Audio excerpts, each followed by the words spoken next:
ROG rusak ini didatangkan langsung dari Jepang cuma buat diservis sama kita. Nah, nih langsung kepikiran gak ongkirnya aja udah berapa ya? Belum lagi ternyata rusaknya sampai harus ganti prosesor, woy. Ya udah langsung aja yuk kita lihat gimana proses perbaikannya dari yang awalnya mati total sampai harus ganti prosesor dan akhirnya berhasil kita buat menyala lagi. ROG Strix G513RW ini datang jauh-jauh dari Jepang dengan kondisi mati total. Riwayatnya laptop ini habis ganti pasta liquid metal. Dan sebelum mati total katanya sempat ada gejala freeze dan CPU-nya lonjak ke 100 derajat. Nggak ngotak. Oke, seperti biasa kita nggak langsung asal ganti part. Kita buka dan kita analisa matang dulu. Dan ketemulah salah satu problem utamanya, liquid metal yang melebar di area blok prosesor, guys. Ini yang sering kejadian ya. Liquid metal itu kelihatannya rapi, dingin, performa naik. Tapi begitu salah aplikasi, efeknya bisa kemana-mana. Kita cek lebih dalam, ternyata liquid metalnya udah merusak ke prosesornya bersamaan IC di area prosesor. Bahkan efeknya merenggut IC BIOS loh, yang biasanya jarang ikut terdampak. Tapi di kasus ini ikut kena juga. Tambah satu lagi deh, microcontrollernya pun rusak. Dan kondisinya udah bekas servis. Oke, sebelum ke penggantian prosesornya, kita sempat ganti dulu IC yang rusak di area blok prosesor. Barulah kita masuk ke tahap paling krusial, penggantian prosesornya. Prosesor lamanya kita copot dulu pakai mesin BGA. Jadi kita lepas perlahan, suhu, waktu, dan tekanan harus presisi. Begitu prosesornya lepas, pad di motherboard kita bersihin total. Nggak boleh ada sisa timah, nggak boleh ada kontaminasi, karena ini bakal nentuin prosesor baru aman atau enggak. Setelah pad bersih dan rata, barulah kita lanjut ke pemasangan prosesor baru. Kita taruh lagi ke mesin BGA. Di tahap ini alignment itu krusial banget. Geser dikit aja bikin short, bikin gak nyala, bahkan bisa langsung rusak lagi. Makanya prosesor ini nggak bisa buru-buru. Semua kita pastikan posisinya pas. Barulah kita eksekusi pemasangan. Dan setelah selesai nggak langsung kita nyalain. Kita cek dulu pakai multimeter. Dan disinilah guys, ternyata masih ada problem, yaitu IC BIOS yang tadi kita sebut di awal ikut terdampak. Jujur janggal karena IC BIOS jarang kena dampak, tapi kali ini ikut rusak. Ya oke, IC BIOSnya kita lepas, kita ganti dengan yang baru. Dan setelah itu baru kita lanjut ke tahap perakitan. Dan gak lupa juga kita cleaning dan repasta. Untuk pastanya kita pakai thermal paste dulu, sekedar sebagai tes aja guys. Lalu setelahnya semua terpasang dan dicek ulang, barulah laptop kita rakit full. Dan akhirnya ROG Strix G513RW ini berhasil menyala kembali. Kita tes stabilitas, kita tes main game, hasilnya aman, lancar, suhu normal, nggak ada freeze lagi. Dan pas kita cek spare part, ternyata bagian audionya rusak juga. Aduh,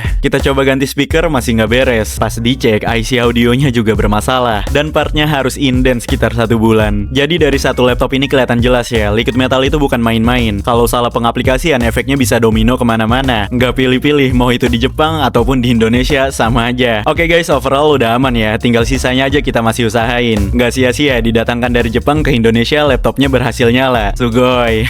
Gimana menurut kalian? Tulis di kolom komentar ya. Follow juga karena banyak konten menarik seputar servis dan kerusakan laptop. Sampai jumpa di video selanjutnya.